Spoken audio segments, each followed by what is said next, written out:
Hey everyone, welcome to Horrible Gaming. My name is Nora and on today's video we are touring my finished rural Japanese Harbour island. As we get started, I'd appreciate if you'd hit that like, subscribe, and notify button if you want to see more content like this in the future. It really does help me out. When I say this island literally broke me, I'm not kidding. I wanted to delete this island actually 3 times in the process of making it. I even had some thumbnails ready to post to tell y'all that I was just gonna delete this island and move on. But so many of you encouraged me to continue it, and today we are finally touring the finished product. I don't think I'm gonna do a rural theme like this anytime soon. It was super hard for me to do, mostly because I just don't do themes like this. I prefer very modern like structures, but I still had a lot of fun making this, mostly because of course I've been labeling it as a Japanese island, but honestly, if you just remove the very few Japanese aspects onto this island, you could just call it a rural fishing town. I think what gave me comfort during this whole entire build is honestly just by calling it a Japanese theme, because obviously Japanese themes are my favorite to do. They are my comfort zone.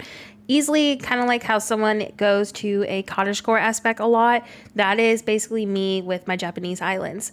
But I wanted to do something a little bit different. Even though we do this quite a bit on my channel, I have never done a rural theme whatsoever. This was my first time ever doing one, and I'm very thankful for the creators that I did take inspo for on the whole entire island build process. If you're curious on what creators I took inspo from, I have everybody linked in the video's description, and that's also where you're going to find the dream address and also all the codes that I am using today. As many know from my previous tropical island, I've been really obsessed with this boat perspective, where the original idea actually came from my friend Zara Crossing on Instagram, but I just love how realistic it looks. So if you're someone who hates a water code, this is a great option for that, especially if you're doing something around a beachy or tropical theme. There is a few locations on this island I absolutely hate, and that's mostly because I just ran out of space. I wanted to do a rather large farm area, and you'll actually find that later on the island when you explore it.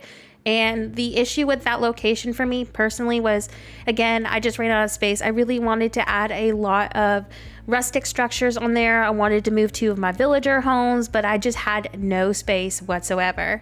And I know I probably could have done that on my beaches, but I am so over this island. I just want to move on to the next thing, so I just didn't want to stress about it and get myself burnt out. So I know many of you are probably asking me what is next on my to-do list, and I actually have several theme ideas, so feel free to leave me your thoughts on the comment section below. Now I want to quickly add that all the themes I'm about to mention are going to be on my channel. It's just depending on what inspires me first. The first theme I really want to do is a Hawaii theme that is inspired by Lilo and Stitch. Then I also want to do a new realistic city core, being that my nighttime city only got 4 builds. I really want one that has a lot more structures and just details going on, so that is something I'm definitely itching on doing over.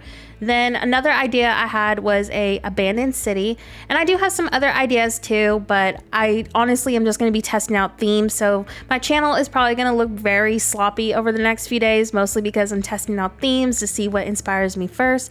But if you do have a theme recommendation, feel free to leave it in the comment section. I'm always checking those, and I love y'all's feedback. Anyways, that's it for today's video. I hope that this island brings you some inspiration. If you decide to visit my island, feel free to tag me on Instagram on your photos. I would absolutely love seeing those. With that being said, thank you so much for watching and have a horrible day. I'll see you next video.